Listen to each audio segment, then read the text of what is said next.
Hello বন্ধুরা, welcome to রানীর রান্না। আমার আজকের আয়োজন মটর পনির, খুব সুস্বাদু একটা রেসিপি। এই রান্নাটা বেসিক্যালি একটা পাঞ্জাবি রেসিপি, ভীষণ সুস্বাদু একটা রান্না, যার জন্য লাগছে সিম্পল কয়েকটা উপকরণ, যেগুলোর বেশিরভাগই আমাদের বাড়িতে অ্যাভেলেবেল। পেঁয়াজ, আদা, রসুন, কাঁচা লঙ্কা এগুলো তো আমরা প্রায়ই রান্নাতেই ইউজ করি। এই সাধারণ কিছু উপকরণ দিয়ে অসাধারণ সুন্দর সুস্বাদু একটা রান্না আমি করব। এই রান্নাটার অরিজিন পাঞ্জাব, তাই আমি পাঞ্জাবি স্টাইলে রান্নাটা নিজের মতো করে করব। প্লিজ ভিডিওটা স্কিপ না করে পুরোটা দেখার অনুরোধ রইল। এই যে কাঁচা উপকরণগুলো আমি কাটছি, এগুলো খুব বেশি ফাইনলি চপ বা কুচি কুচি করে কাটার কোনো প্রয়োজন নেই, কারণ এগুলো প্যানে ফ্রাই হবে। এবার পনিরগুলো ধারালো একটা ছুরি দিয়ে কিউব করে পিস পিস করে কেটে নিতে হবে।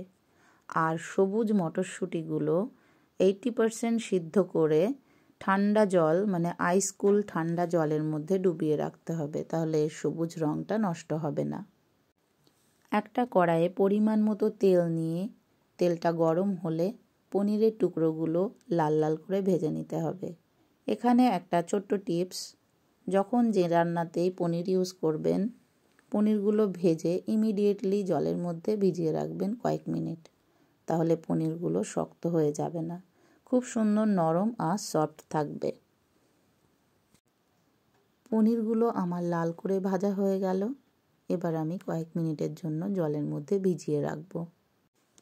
300 গ্রাম পনিরের জন্য একটা ফ্রাইং প্যানে পরিমাণ মতো তেল গরম করে ওর মধ্যে কয়েকটা লবঙ্গ, একটা ছোটো এলাচ, একটু সাদা জিরে আর একটু দারচিনি ফোড়ন দিতে হবে।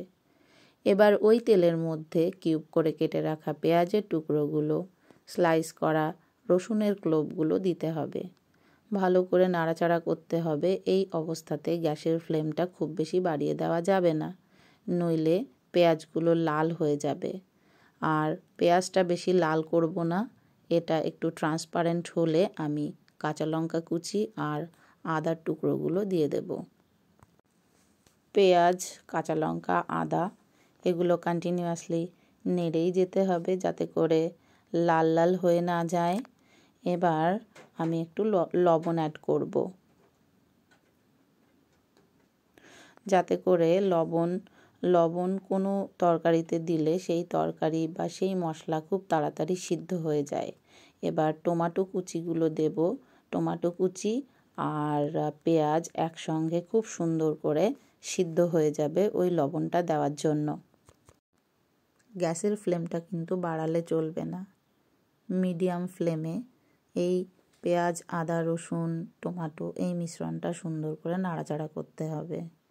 এবার দেখতেই পাচ্ছেন একটু নরম হয়ে আসছে টমেটো পেঁয়াজগুলো। এবার আমি হলুদ অ্যাড করব।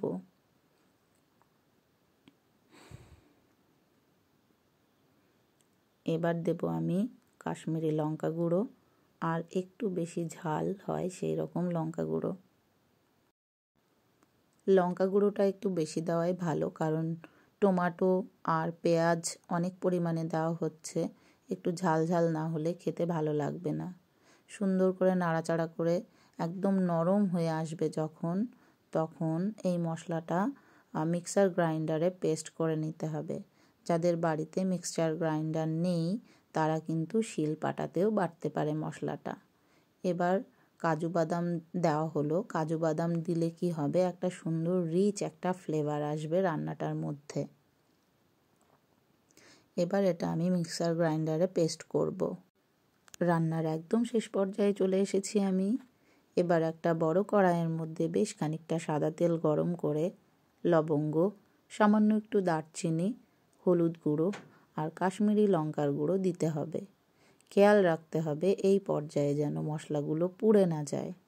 এবার আমি যে মশলাটা গ্রাইন্ডারে পেস্ট করে রেখেছিলাম, ফাইন পেস্ট, টমেটো পেঁয়াজের যে মিশ্রণটা, সেই মিশ্রণটা পেস্ট করে আমি এবার এই তেলের মধ্যে, গরম তেলের মধ্যে দিয়ে দিলাম। এটা বেশ সুন্দর করে নাড়াচাড়া করতে হবে, খেয়াল রাখতে হবে নিচে যাতে লেগে না যায়। এবার একটু লবণ আর সিদ্ধ করে রাখা সবুজ মটরশুঁটিগুলো আমি দিয়ে দিলাম। নাড়তে হবে। নাড়তে নাড়তে এই পর্যায়ে সামান্য একটু জল অ্যাড করতে হবে। মিশ্রণটাকে ফ্রিকোয়েন্টলি শুধু নেড়েই যেতে হবে। এরপর আমি অ্যাড করব ফ্রেশ মিল্ক, যেটা ফুল ফ্যাট মিল্কের ওপরে যে গাঢ় লেয়ারটা জমা হয়, আমি 3 টেবিল স্পুন ইউজ করলাম। এই পর্যায়ে ফ্রেশ ক্রিম ইউজ করতে হয়। আমার কাছে যেহেতু ফ্রেশ ক্রিমটা নেই, তাই আমি গরুর দুধের ওপরের যে গাঢ় লেয়ারটা ওটাই ইউজ করলাম। এর জন্য স্বাদের কোনো পরিবর্তন হবে না।